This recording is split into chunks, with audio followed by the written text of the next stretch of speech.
All right, so for number 8, we're going to be talking about reading music. It's a little boring, but I'm just going to leave this shot up of what different parts of the drum set look like in sheet music. We've already talked about what rhythms look like, how a whole note looks like a little oval, or an eighth note has a black dot, the stem, and a little flag, or a beam connecting two of them. These are what each of our different parts of the drum set look like on a musical staff. So at the very bottom, we have our bass drum because it has a nice low sound. We have our snare in the middle, and then we have our hi-hat on top. So if you notice our cymbals, our high sounds are towards the top, our bass drums towards the bottom, and then our snare and our toms are all in the middle. There's a few little things that are easy to remember.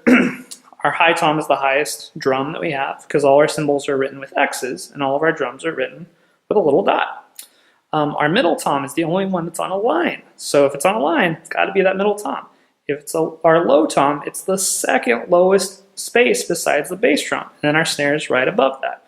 So if you keep on thinking about them, over time it gets pretty easy to deal with each one. Like I said, I'm going to leave it here because this is really important to understand and know if you want to read.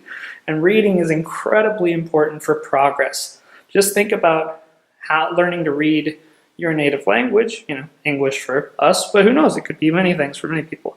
But when you learn to read your language, you got so much independence from that.